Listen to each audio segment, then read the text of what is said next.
Então, hoje a nossa aula a gente vai falar um pouco do tração da bainha do nervo óptico, associada à hipertensão intracraniana, né?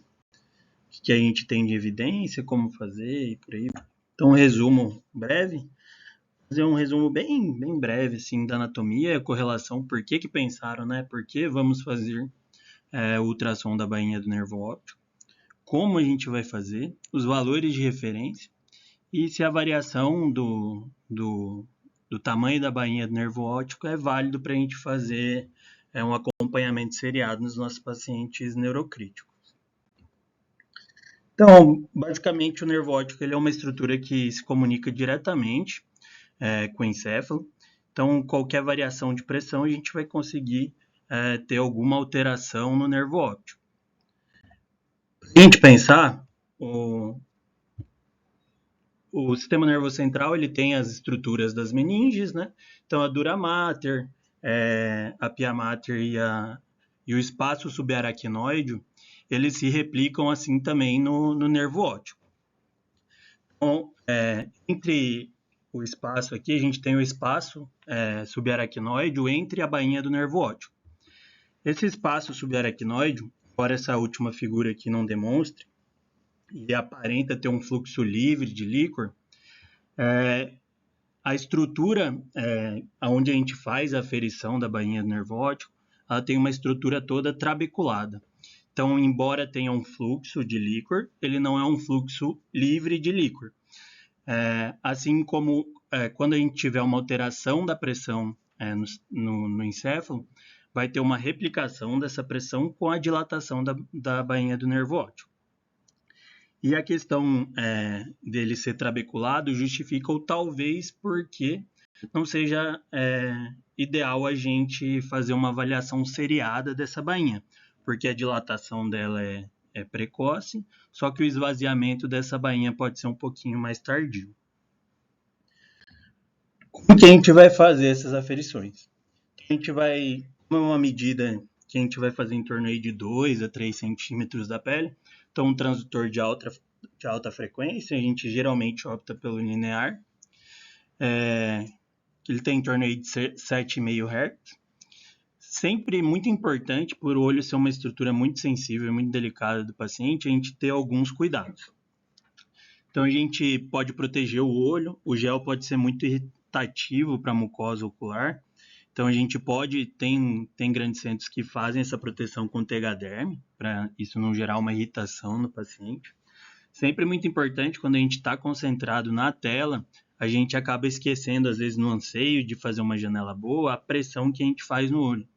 E essa pressão muito demasiada, a gente também pode causar alguma lesão ali de córnea e algum processo deletério para o paciente. E um dado muito importante, que eu acho que a gente às vezes também não se atenta, é que o transdutor, dependendo do preset que a gente coloca lá, vascular, abdômen, ele tem um índice térmico e um índice mecânico. E esse índice térmico ele tem que ser menor que 1 e o índice mecânico menor que 0,23, para a gente não causar danos à retina. Então, para a gente não causar um mal para o paciente, fazendo um exame que a gente faz com constância na UTI. Nosso ultrassom ele fica no canto direito do monitor, no canto direito superior, daí está lá IT e M. Então a gente pode, eu chequei lá, acho que todos os presets estão dentro do padrão de aferição que a gente tem. A gente vai fazer a medida do paciente na posição supina, em torno aí de 20 a 30 graus. A gente vai fazer uma medida de 3 milímetros a partir do final do globo ocular.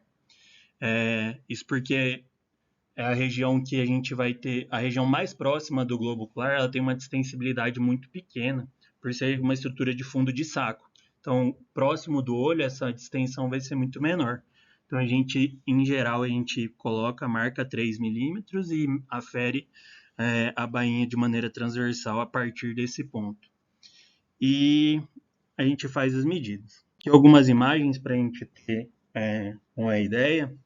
Então, aqui a gente posiciona, faz essa primeira medida de 3 milímetros e a partir dessa medida a gente faz um corte em 90 graus para ter o diâmetro da bainha do nervo óptico.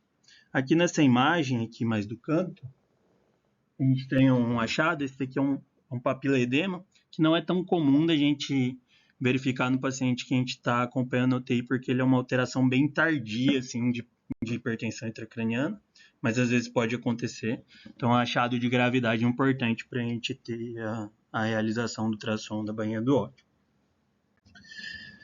Valores de referência. Em vários desenhos clínicos e estudos, eles acabaram tendendo cada estudo a fazer com um determinado valor. E quando você traça a média desses estudos, eles chegaram a alguns valores que eu acho que é o ideal para a gente seguir. Em geral, as medidas menor que 5 milímetros são consideradas normais, e as medidas aí acima de 5,8 milímetros, a gente considera aí uma hipertensão intracraniana com a PIC de pelo menos 20. E as medidas entre 5 e 6 a gente tem bastante receio, porque cada estudo determinou uma medida de bainha do ódio.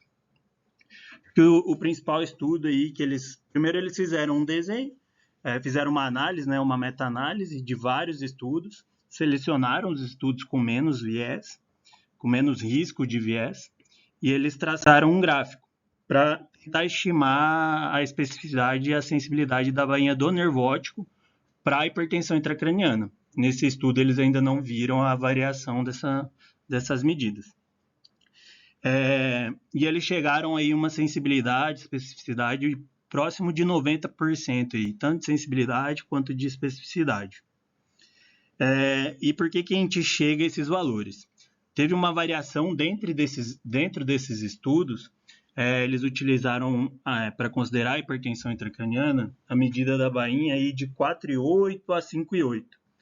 Só que tinha alguns estudos que tinham muitos vieses, eles acompanhavam a pressão intracraniana com tomografia e uma série de coisas.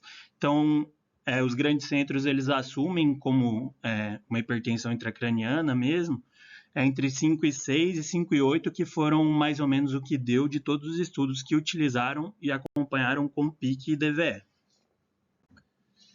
E um outro estudo também da Neurocritical Care, de 2011, que eles também estimaram aí a sensibilidade e a especificidade com a curva ROC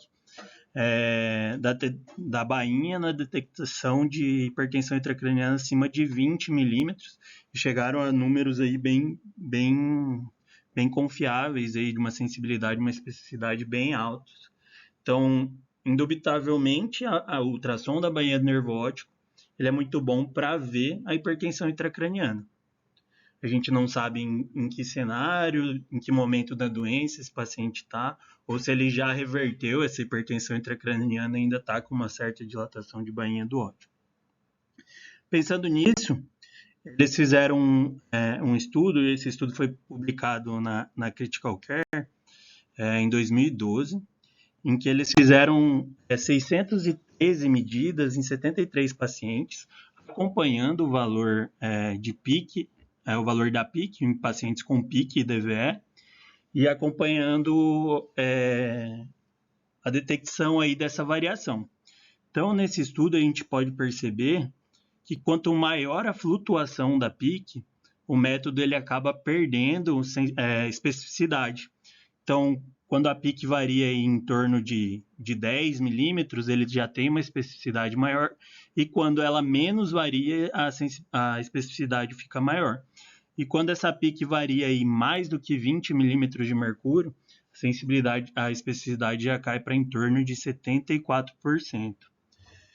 Nesse estudo, eles colocaram um exemplo de uma paciente que estava sendo manejada com PIC e DVE, foi retirado em um determinado período a PIC e DVE, a DVE, quer dizer, e a PIC dela estava em torno de 50, e a bainha do nervo óptico de 55. Após a reimplantação da DVE, eles fizeram uma nova medida, a PIC dela era em torno de 10, e a bainha do nervo óptico ainda estava em torno de 5,3, 0,53 centímetros, 53 milímetros. E 4 horas após a realização dessa nova passagem de DVE para drenagem, eles viram que a bainha do nervo óptico voltou ao normal. Então, acredito aí que, como o paciente neurocrítico, ele é um paciente que a gente precisa muito das medidas em um curto período de tempo, então a gente faz o manitol e avalia, faz a hiperventilação e avalia, otimiza a temperatura e avalia. Então, acho que a variação da bainha do nervo óptico talvez não seja o melhor método para a gente identificar essas variações. E é isso.